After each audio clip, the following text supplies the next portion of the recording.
अनोखी छतरी। मोनू एक बहुत ही गरीब परिवार से था। वह अपने पिता अरमान और माता सुमित्रा के साथ रहा करता था। उसके पिता जंगल से लकड़ियां काट कर लाते थे और बाजार में बेचा करते थे। इसी तरह से उनका गुजर बसर चल रहा था। सुमित्रा, आप आ गए? आज इतना उदास क्यों लग रहे हो? अरमान, आज तो जंगल में लकड़ियां ही नहीं मिली, थोड़ी सी मिली हैं बस, उससे भला बाजार में क्या दाम मिलेगा? सुमित्रा, आप चिंता क्यों करते हो? सब दिन एक से नहीं होते। इतने में मोनू भागता हुआ आता है और सुमित्रा के गले लग जाता है। मोनू, माँ देखो, मैं अपनी कक्षा में प्रथम आया हूँ। सुमित्रा, यह तो बहुत अच्छी बात है बेटा, इसी तरह से पढ़ लिख कर बड़ा आदमी बनना और अपने माँ बाप का नाम रोशन करना।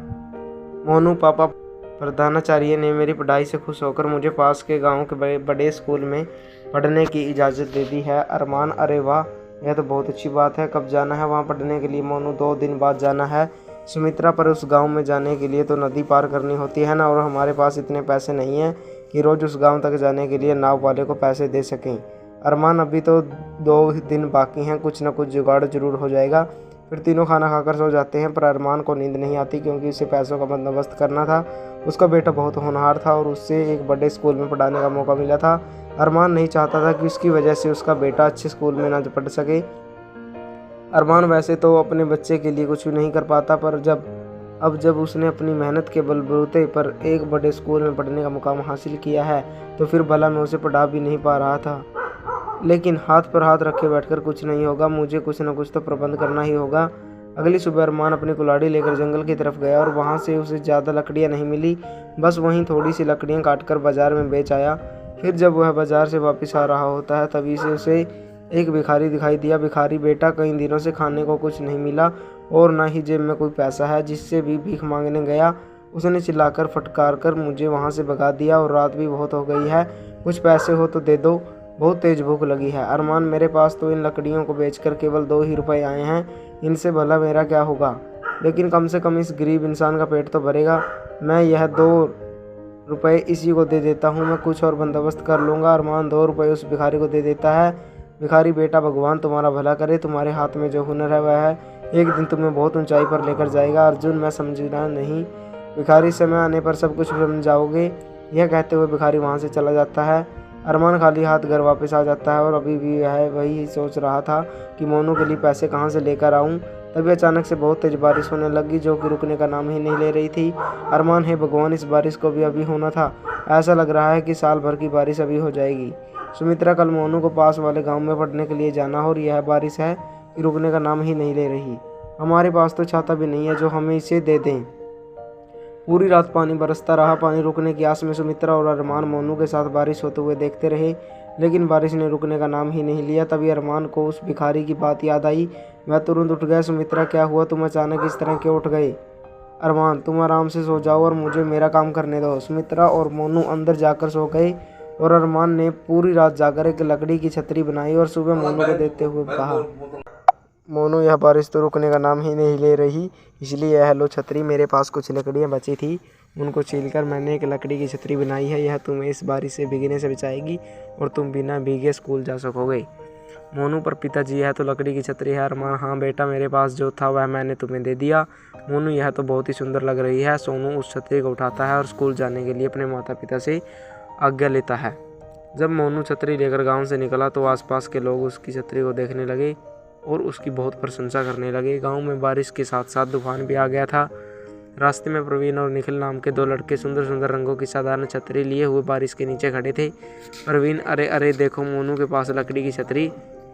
निखिल, इसके पास तो छतरी है ही नहीं, इसे तो बस किसी तरह काम चलाना है। प्रवीण, यह देखो मेरी छतरी कितनी सुंदर है, इसके रंग देखो और इसके ऊपर बनी पट्टी देखो, पेंटिंग देखो, पता है कितनी महंगी है, मेरे पापा इसे विदेश से लेकर आए थे, इसमें एक भी पानी की बूंद नहीं टपकती। प्रवीण, हाँ, मेरे पिताजी को भी उनके जन्मदिन पर उनका एक दोस्त ने गिफ्ट किया था और पापा जी ने अब मुझे दी है। बारिश में तो काम आ ही रही है। निखिल, एक काम करते हैं, बारिश में इस मोनू को परेशान करते हैं। प्रवीण और निखिल छतरी लिए मोनू के पास जाते हैं और उसे उस लकड़ी के छतरी के बारे में बहुत कुछ सुनाते हैं। प्रवीण, अरे मैंने सुना है मास्टर जी ने तुम्हें पास के गाँव में पढ़ने के लिए जाने को कहा है। निखिल, हाँ, इसका दूसरे स्कूल में तबादला हो गया है। प्रवीण, अच्छा, तो तू लकड़ी की इस छतरी को लेकर नए स्कूल जा रहा है? निखिल, इसकी औकात भी है नए स्कूल में पढ़ने की, एक नया छाता तो लिया नहीं जाता, जाएंगे नए स्कूल में पढ़ने के लिए। निखिल और प्रवीण मोनू को बहुत कुछ सुना देते हैं और तभी तेज तूफान आता है और निखिल एवं प्रवीण की सुंदर सुंदर साधारण छतरियों को अपने साथ आसमान में उड़ा कर ले जाता है। मोनू, अरे तुम्हारी विदेश की छतरियाँ तो कौवा बन गई, यह विदेश से आई थी पर यह हमारे देश के आधी तूफान को बर्दाश्त नहीं कर सकी। प्रवीण, मोनू, हम भीग रहे हैं, हमें अपनी छतरी में आने दो ना, हमें बहुत ठंड लग रही है। निखिल, मोनू, तुम्हारी छतरी तो हवा से उड़ेगी भी नहीं और ना ही उसमें पानी टपकेगा, हमें अपनी छतरी में ले लो ना।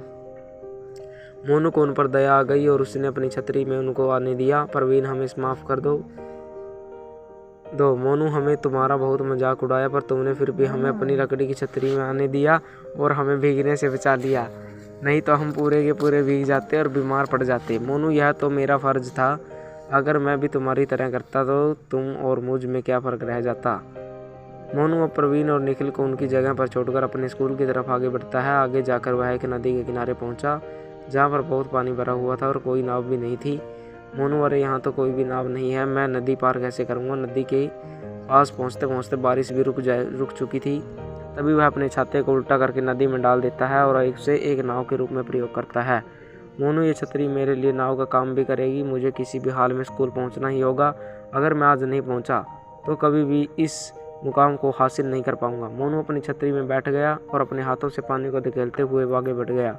छतरी उसके इशारों के अनुसार आगे बढ़ते गई। फिर मोनू थोड़ी देर बाद पास के गाँव में पहुँच गया। मोनू, उस छतरी की मदद से मैं उसे अपनी मंजिल तक पहुँचा पाया हूँ, पर यहाँ तो बारिश भी नहीं हो रही और तेज़ धूप निकली हुई है, इससे भी यह मेरी लकड़ी की छतरी काम आएगी। वह अपनी छतरी को ऊपर कर लेता है और धूप से रक्षा करने लगता है। चलते चलते रास्ते में उसे कई लोग मिलते हैं जिन्हें वो अपनी छतरी के नीचे आने देता है और उन्हें उनके स्थान पर छोड़ते हुए आगे स्कूल की तरफ बढ़ता रहता है। धीरे धीरे मोनू स्कूल पहुंचता जाता है। वहाँ पर उसके स्कूल की हेडमास्टर से मुलाकात होती है। हेडमास्टर, अरे वाह मोनू, तुम तो इतनी तेज़ बारिश में भी निश्चित समय पर स्कूल आ गए, तुम्हारी यह लकड़ी की छतरी तो बड़ी कमाल की है। मोनू, मेरे पिताजी ने बनाकर मुझे दी है, मेरे पास इतने पैसे नहीं थे कि मैं एक नई छतरी ले सकता, इसलिए उन्होंने अपने हाथों से यह लकड़ी की छतरी बना दी। हेडमास्टर को लकड़ी की छतरी इतनी पसंद आई कि वह मोनू के साथ उसके घर पहुंच गई और मोनू की प्रशंसा करते हुए बोले, मोनू जितना पढ़ाई में होशियार है उतना ही दिमाग भी बहुत चलाता है। उसने एक छतरी का प्रयोग बहुत ही अच्छे तरीके से किया है, उसकी यह लकड़ी की छतरी बहुत अनोखी है। हेडमास्टर, मैं चाहता हूँ कि तुम मेरे लिए भी एक लकड़ी की छतरी बनाओ, जिसके लिए मैं तुम्हें एडवांस पैसे भी देना चाहूँगा। अरमान यह सुनकर बहुत खुश हुआ। अब उसकी लकड़ी की छतरी की चर्चा दूर दूर तक होने लगी। अरमान, अगर इस भिखारी ने मेरे हुनर का मुझे विश्वास नहीं दिलाया होता तो आज शायद मैं यहाँ पर नहीं होता। अरमान अब हर रोज़ मेहनत करके 100 से भी ज़्यादा लकड़ी की छतरियाँ बनाता और उन्हें सुंदर रंगों से भी पेंट करता। बाजार जाकर बेचने पर उन छतरियों का बहुत अच्छा दाम मिलता। तो दोस्तों, कैसी लगी आपको ये कहानी कमेंट करके ज़रूर बताएं। अगर आप हमारे चैनल पर नए हो तो चैनल को सब्सक्राइब करें, वीडियो को लाइक